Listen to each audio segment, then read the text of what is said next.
Yes, Gasheads, welcome back to Gas Fan TV, the channel that keeps you locked in with all things Bristol Rovers. I'm walking down to Texaco to grab the missus's vintage parcel with the little man. I'm on pram patrol, so I thought, why not preview the match tomorrow, Barnsley away. So we're coming off the back of a 2-0 home victory against Cambridge. Really well played, to be fair. I promise I'm a cherry double. Really lovely taken second goal. The first goal, he made the space well for himself. He did everything else right. The finish, he got a lucky deflection, I suppose, but it was on target anyway, and you have to cause yourself problems. He was a nuisance all game. A couple of standout performers as well in that game. You had the likes of Jake Garrett, Real Satiriou. I think James Wilson was fantastic as well. All right, it's Cambridge, and they were absolutely horrendous. We're very much expected to win that game, but we won it comfortably. You can only beat what's in front of you, so I was impressed. It felt very much like a job well done, and set our sights on Barnsley. And that's what we're going to do here. So talking about Barnsley then, they're now 3 games unbeaten, scoring 6 goals in 3 games. So they've suddenly found form. One thing that is slightly on our side, they don't have a recognised striker going into this game, but as you will probably know, it's the midfield that we're going to need to worry about. They're a scary, scary entity in the middle of the park. However, something not on our side, we don't beat Barnsley. We do not like to beat Barnsley. The last 6 games, we've only won 1. That's not very good. We're going to need to find a way to hopefully put that to bed. I'll talk about my match prediction in a little while. As always, I'm joined by a very knowledgeable fan of the opposition. Today we've got Myles, very, very knowledgeable Barnsley fan. We'll start off. Myles, talk to me first about your transfer window. How did your summer transfer window go? Deadline day was hectic for you. It was for us actually as well. You made 2 very good signings, but yeah, break that down for me please, mate. I've got to break it up into 2 parts. You've got pre and post deadline day. Pre-deadline day obviously dates all the way back to the start of summer when we appointed Darryl Clark. I do just want to say quickly that I think he'll be the man that takes us to the next step. He's a great man manager. He knows the league well. He knows exactly how he wants to play and who he wants to play for him. And he's got a refreshing honesty about him. You know, win or loss, he will tell the truth in post-match interviews. And that's something we didn't really have last season with Neil Collins. He's someone that doesn't paper over cracks, and that's what I like about him. I feel like I'm saying this every summer now. This season felt like quite a big transition period for the club. We've had 10 outgoings and 9 incomings. That's quite a high turnover of players.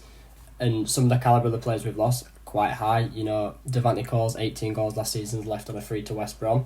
You've got Herbie Kane going to a local rival. He's one of the more premium League One midfielders. And then you've got club captain in Jordan Williams going to Portsmouth. You know, that's 3 big outgoings. Some big boots to fill. So the recruitment team had quite a lot cut out for them. And for the most part, I think they've been really successful. I think the way I'd describe pre-deadline day incomings was smart, sensible and steady. You know, we've checked a lot of boxes with the gaps we had in the squad.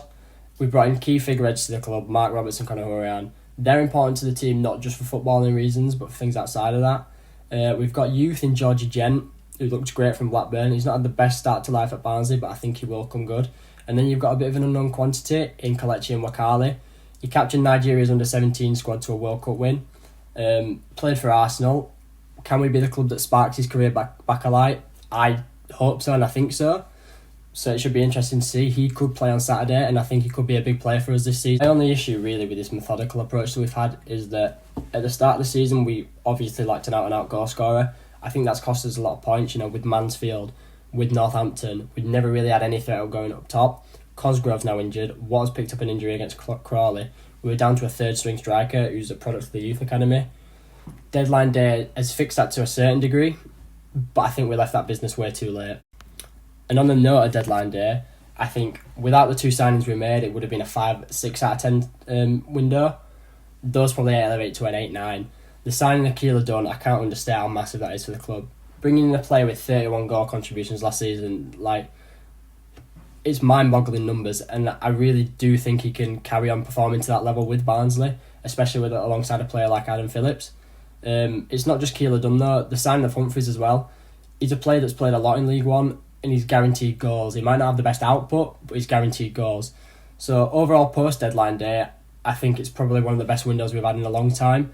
And I think you're probably playing as a really, really bad time. Everything started to click against Crawley. And with the additions of the deadline day signings, I think we're going to be a real tough side to beat. I think you're absolutely spot on there, mate. the signing of Keeler Dunn and Humphreys. I mean, Keeler Dunn, 32 goal contributions in League Two last season. That's a mazza. If I speak about Stephen Humphreys for too long, I will cry, because if I had 5 transfers I wanted to happen this window, he was one for the gas. He was one of them. So yeah, gutted. Anyway, moving on from Humphreys before I get emotional. Talk me through your start to the season, because that opening game, wow, that was shaky. Luckily for you, you've picked up form, but you're the expert, mate. Talk us through your start to the season. I'm a strong believer that no club in this league can be judged until after September 2nd. You know, there's so much that can happen in the window between the start of the season and deadline day, and I think we're a true testament to that. We've had a real mixed bag of results so far. We've had some high highs and some low lows. One of those lows being Mansfield at home, first game of the season. That 2-1 loss really highlighted what we needed in the squad, and it was a goal scorer. We've only just managed to get that. So I think if that would have been fixed earlier, we might be sitting on more than 7 points. It's hard to tell. What I will say though is I think you've pulled a horrible time to players, you know, coming off the back of a 3-0 win against Crawley. We've just pulled Manchester United in the Cup, and we've got 2 deadline day signings coming in that massively improve the goal scoring output that we've got. If you had to choose a time to play Barnsley, I definitely wouldn't say it was now, but I think that makes the game much more interesting, because our morale will probably get shattered again when we lose to you on Saturday. But that is League One, innit? Yeah, that's exactly it. That first game really highlighted your weaknesses. You seem to have addressed those. Like I said, you know, 3 games now unbeaten, 6 goals scored in 3 games. We seem to be playing you at a bad time.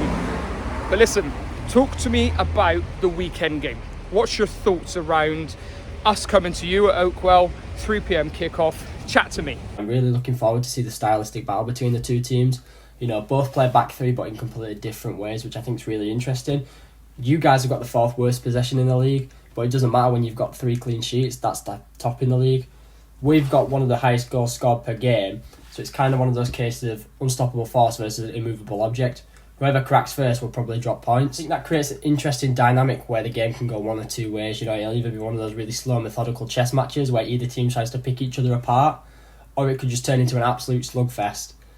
I'm hoping it's the second one, because that's much more entertaining football, but who knows? I don't really tend to like bringing history into these things as well, but I just thought this was a funny stat to bring up. The last 3 times you guys have come to Oakwell, you've lost all 3 times, and the overall scoreline was 6-1. So I think that could play a factor. I don't really think it matters that much, but it was a nice stat to throw out. I mean, yeah, we've both alluded to it. Our head-to-head record against you is absolutely bubs. Moving swiftly on from that, what's your predictions then? I think I know what you're going to go with, but what's your predictions for tomorrow's game? I don't think it'll be a high-scoring game. I think you'll manage to shut us out, but I don't think you'll create many chances yourself. Bias obviously showing, I think we'll get all 3 points. I'm going to go 1-0 though, and I think it'll be an Adam Phillips goal. I think the key to securing points on the weekend for either team will be who can better nullify the opposition's best threats. We've got obvious names like Adam Phillips, but I think the interesting thing about Barnsley is we've got danger men in all areas of the pitch. You know, Adam Phillips with his runs forward, sublime. But then you've got special shout out to Donovan Pines as well, who's played 9 games for us, only started 7. He's got 4 goals from centre back. I think the threats we provide from different areas of the pitch make us quite unpredictable in a way, and that's not even factoring in players like Keeler Dunn, who haven't played for us yet, but have got obvious goal scoring threat. And it'll be interesting to see how you guys cope with that, because I don't even know how we're going to fit all these players into one side. So, I knew you were going to say that you were going to win, but I didn't think a 1-0. You don't think we're going to score? Wow, fair play. I said I'm nervous. I know we're playing at you a bad time, but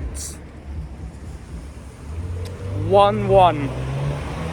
I'm going to go 1-0. Is that stupid? 1-0.